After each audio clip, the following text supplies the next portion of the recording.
The brilliant Peter Wilson and Stereo, and I'm pleased to say we can cross now to Melbourne to speak to the man himself. Hi, Peter. Hello there, Graham. How are you? I'm very well. It's great to have you on the programme at last. Well, thank you for having me. It's been a long time coming. It has, definitely. And what a big track Stereo was. I'm really proud of it. I really am surprised. Well, I'm not surprised, but I've been in this game a long time, and my first single came out maybe in 1994, so to have a hit now, it's amazing, so I'm very, very happy. Going back to 1994, how did it all start for you? Well, I recorded a whole bunch of demos when I was maybe 17 and 18 years old, and one of the tracks got picked up on the radio here as an unsigned track. It made number one on their top 30 for the evening, and that got me signed, and yeah, the rest is history. I put a few singles out here back in the 90s, and yeah, and that was it, really. Is it easier as a new artist in Australia to get noticed than it is, say, in the UK or America?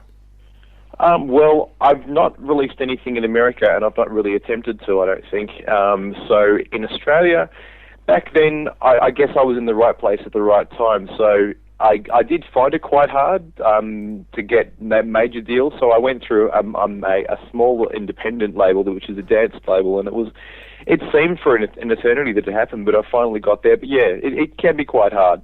Right, and obviously you just had the top 50 album over there as well.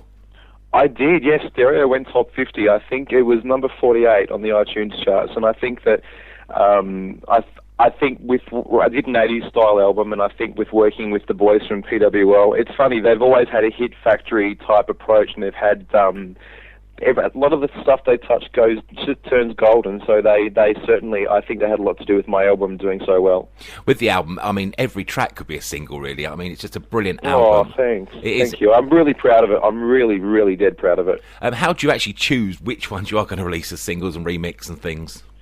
Well, I think because everybody's got an opinion. Everybody comes and says, well, I want this song to be a single, I want that song to be a single, and I love every single track, and to be honest with you, Graham, I would choose any song.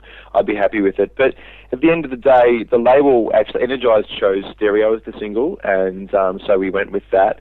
And then ever since I can remember, I was dying to record a Stock Aitken track, so I put forward 24/7, and we got some great mixes done. And so that was my putting my hand up. So that was kind of my choice. But it seems to be a popular choice. So I'm happy with that. And then previously, Intoxicated was the first single, and that was all going to be a one-off project. But then it did so well, the album sort of materialised. Exactly, and the album is still available, so people can go out and buy it. It's on Amazon, it's on iTunes, it's everywhere, isn't it, really, basically? Yes, it's everywhere. I'm really, really happy about that, too. Which is good news. But you've also worked with the god we call Amanda Lear. I have. Oh.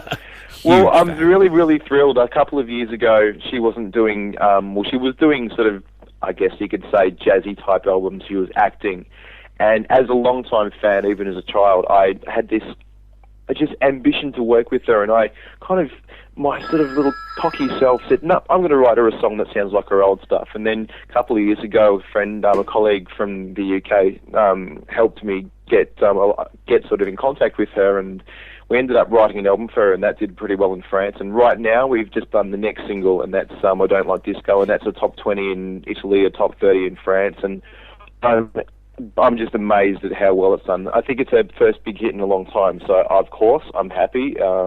Yeah, she's incredible. I had a phone conversation with her a couple of years ago, and directly after that phone conversation, I wrote I Don't Like Disco. So she is incredible, and if I ever meet her one day, I'll die a happy man. Oh, can you imagine?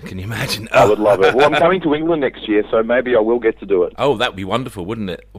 She's agreed to an interview on Gay Radio UK as well, which is brilliant news, so I'm quite excited about it. Oh, really? That's excellent. I am so excited about it. Probably very nervous, but I'm very excited. She'll make you laugh. I was nervous when I spoke to her, but, she was so lovely. She had me laughing, she was laughing, she was great. You'll have a great time.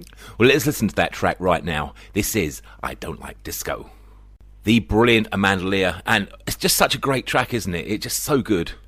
Oh, thank you. I'm really proud of it. She did it really, really well. I sang the demo. I tried to sort of give it the Amanda Lear spirit, and they got it, and she understood it. And yeah, I sort of have to pinch myself every time I listened to it. And when I saw her perform it on French TV, oh, wow, she's a legend in my eyes. She always will be. It is. I was watching the video the other day, and she performed it so well. She certainly did. Definitely, without a doubt. But you've got a new single coming out. It's next Monday. It's released here in the UK, isn't it? 24/7 is actually released October 31st. Oh, it's been put back. Yeah, it's coming out October 31st. It's going to be a two-part single. The first part one's all the radio mixes and a couple of different mixes of stereo too, just a couple of alternative mixes, and then November 7th will follow all the sort of the full-length club versions. And I'm really, really excited that Pete Hammond from PWL mixed the track. He remixed the radio mix.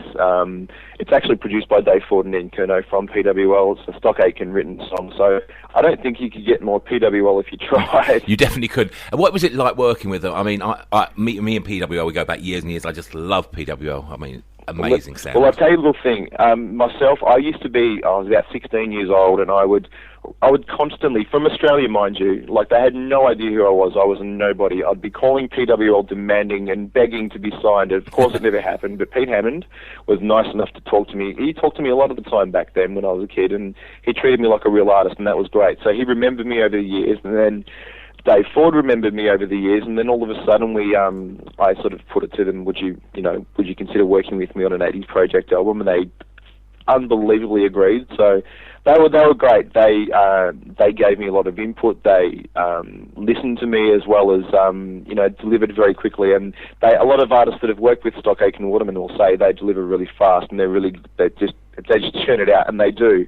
And Mike Stock gave me the track 24/7, and he was really, really great to work with in terms of he gave me the song and said, right, well, you can tweak a couple of lyrics if you need to, and they were really, really open and accommodating, and yeah, just so professional. I loved it, and I'm just in awe of them.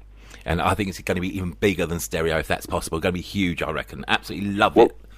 Oh, well, thank you. And you know what? I'll tell you, if you like 24/7, we've already started album number 3, and Pete Hammond's produced the lead track. And I think if you like 24/7, you'll love the lead track from the third album. Ah, that sounds exciting. We'll have to chat to you again when that comes out, definitely. Certainly. Absolutely. Before we play 24/7, I must actually mention Nikki French, because you've worked with her, and you've got that singles out now where you can actually buy a 5 CD set as well from Energize, can't you? Yeah, you can. Nikki's recorded a lot over the years, and we recorded a couple of tracks with her. There was Love to Call My Own and In the Heat of the Night, and that came out, I think it came out around August, I think it might have done. But yeah, it's doing really well, and the fans love it. Her fans love the tracks. They're very sort of true to Nikki French, sort of the camp disco anthem style. One's got a bit of a salsa flavour, and and we're actually doing one more track with her too at the end of the year. So she's unbelievable. She's great, and she gave us a great vocal, and she's a very nice person as well. So it makes it all the better. Definitely. So you're busy. I think we've finished writing for the time being, and so I've just got to, I guess, enjoy what's to come. We're actually working with an Australian artist now called Sammy Paul. She's just been signed to Energize, and she's getting some mixes done by Pete Hammond, and that's going to be a great album. The lead single's called Why, and I think that it's very share believe, kind of big chorus, big vocals, and yeah, I think you'll like that one. Well, thank you so much for taking time out to talk to us tonight, all the way from Melbourne. Brilliant to speak to you at last, and now going to listen. At last, it's been a long time, Graham. I really appreciate your support, and I appreciate you talking to me. It's just great. I think it is a long time coming. It is, and this is the brand new single out October 31st.